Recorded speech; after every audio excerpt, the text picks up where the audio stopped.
জাহান্নাম থেকে মুক্তি এবং গুনাহ মাফের একমাত্র উপায় হলো আল্লাহ তাআলার উপর ঈমান আনা। আল্লাহ তাআলার উপর ঈমান না এনে যদি যতই সৎ কর্ম করি না কেন, অনেক মানুষ আছে অমুসলিম, কিন্তু মানুষের অনেক উপকার আসে, মানুষের বিপদের মধ্যে তার আগে কেউ আসতে পারে না, তার আচরণ খুবই নমনীয়।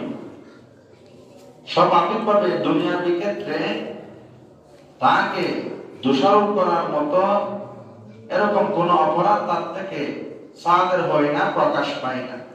এরপরও সে ব্যক্তি চিরদিনের জন্য জাহান্নামী। কারণ কি? সে ঈমান আনে না। তাহলে মোট কথা হলো ঈমান লাগবে।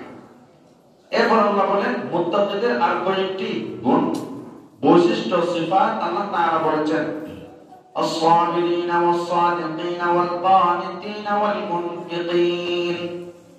আস-সাবিরিন, মুত্তাকিদের আরেকটি গুণাবলী হলো যারা মুত্তাকি তারা ধৈর্য ধারণ করে, যে কোনো বিপদ আপদে তারা ধৈর্য ধারণ করবে।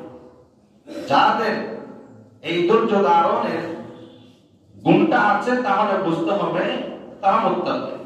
বিপদের সময় আসছে ধৈর্য ধারণ করা, বাড়ির মধ্যে ছাল নেই ধৈর্য ধারণ করা, তাদের এরকম যে কোনো বিপদ, অসুস্থ হয়েছে পরিবার, ধৈর্য ধারণ করা, আর্থিক অবস্থা মন্দা যাচ্ছে, ধৈর্য ধারণ করা।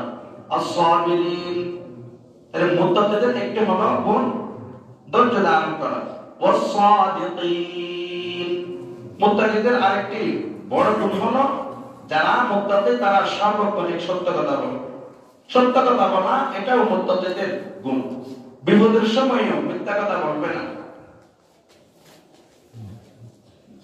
হাদিসের মধ্যে আসছে সবচেয়ে বড় জিহাদ হলো ওই জিহাদ, যে জিহাদ জালেম বাদশার সামনে, জালেম বিচারকের সামনে সত্য কথা বলা, এটা হলো সবচেয়ে বড় জিহাদ।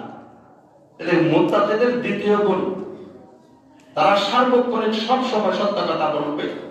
টাকার বিনিময়ে তারা মিথ্যা কথা বলবে না, তারা পদের বিনিময়ে মিথ্যা কথা বলবে না, তারা বইয়ের কারণে, জেলের বই বা মায়ের বই, যে কোনো বইয়ের কারণে মিথ্যা কথা বলবে না। ওয়াস-সাদিকিন।